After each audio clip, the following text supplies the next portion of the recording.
Et tout de suite, l'édition cinéma, la review des films vus cette semaine présentée par Fircel en pas du tout direct live.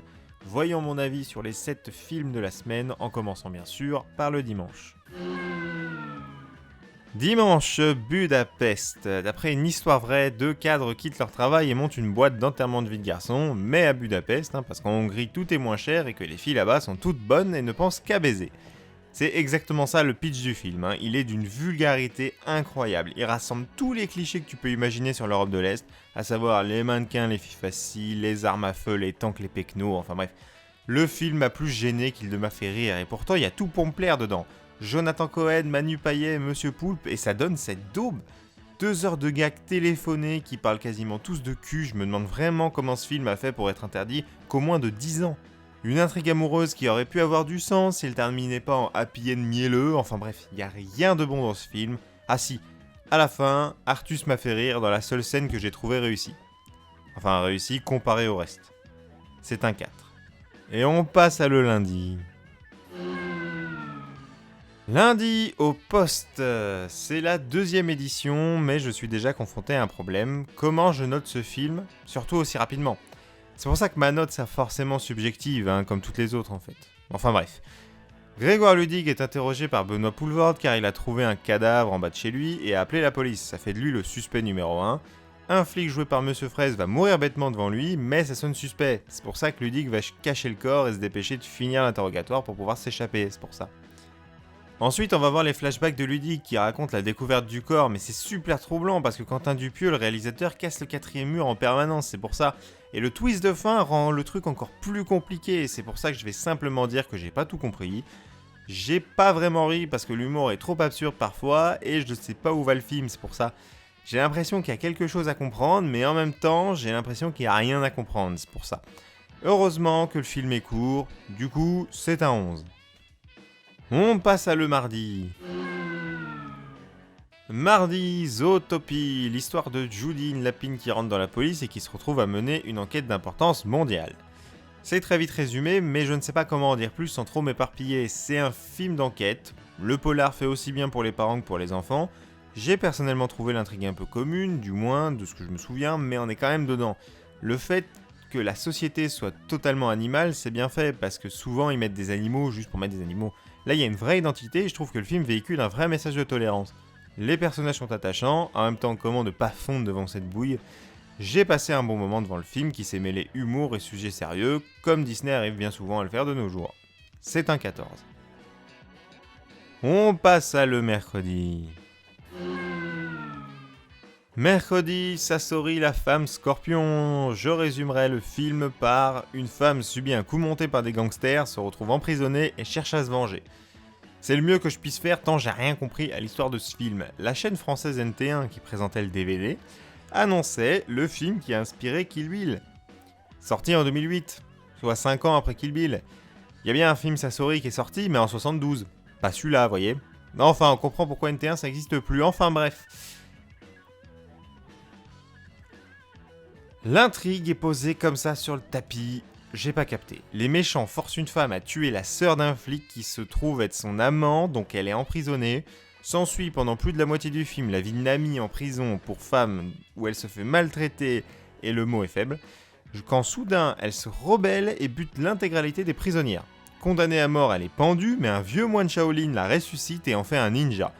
Elle se venge de tous ceux qui lui ont fait du mal et retrouve son mec qui se souvient plus d'elle parce qu'il a perdu la mémoire. Je vous jure que c'est ça l'histoire du film. C'est ça, en plus c'est moche, les plans font mal au crâne, t'as 3000 ralentis dans chaque scène, des flashbacks inutiles, les combats sont absolument ridicules. Est-ce que je dois vraiment préciser que j'ai pas aimé ce film ? L'histoire tient pas debout, les personnages sont vides, je ressens que dalle, le personnage principal ne véhicule rien. Le seul qui montre un peu d'intérêt, c'est un gars qui bosse avec les méchants, mais qui a plus trop envie d'être méchant. Cependant, le film est tellement étrange et débile qu'avec du second degré, il devient pas si mal. Bon, c'est loin d'être un nanar, mais je suis pas forcément contre le revoir, même si c'est pas dingue. C'est un 7. On passe au jeudi. Jeudi, pour 100 briques, t'as plus rien. L'histoire de 2 chômeurs qui tentent un braquage pour gagner de l'argent, voilà. Le scénario tient sur un timbre-poste, c'est le premier film des années 80 que je fais dans l'édition, et ça m'étonne même pas qu'une comédie française soit si peu profonde. Mais le truc c'est qu'on s'en fout, j'adore ce film. Bon, j'ai un petit problème de Gérard Jugnot, j'avoue, mais l'humour de ce film, c'est tout ce que j'aime. Parce qu'évidemment, la préparation du braquage est maladroite. Jugnot, c'est le boulet qui rate tout, Auteuil, c'est le gars plein d'ambition à qui tout réussit. C'est un duo classique, mais qui marche. En plus, pour une fois qu'on se passe du côté des méchants, c'est des braqueurs de banque à la base quand même. Ils sont censés être méchants et pourtant t'as envie de les voir gagner et que la police se plante, c'est super. Le film est plutôt court et ça suffit largement, il n'y a pas besoin de plus, avec un petit retournement de situation à la fin, bien sympa, j'ai bien aimé, c'est un 13. On passe à le vendredi. Vendredi, Resident Evil Dégénération, que l'on pourrait appeler Resident Evil 4.5. Il est sorti en 2008, soit juste avant la sortie de Resident Evil 5, et il sert à faire la transition entre l'histoire du 4 et celle du 5. Et à ce niveau-là, aucun souci. On comprend parfaitement comment le virus T et le virus G ont été utilisés par Umbrella, puis par Will Pharma, ce qui nous amène vers Tricell que l'on retrouvera dans le 5. Mais le film dans tout ça. Ça commence parfaitement bien avec un avion rempli de zombies qui se crache dans un aéroport et qui met Claire Redfield au piège. On envoie Léon et les flics la chercher, il y a de l'action, ça pète la classe, ce Léon il est aussi énorme que dans le 4, tout va bien. En plus c'est Paul Mercier qui fait sa voix et pas Matthew Mercer, merci bien. Et puis...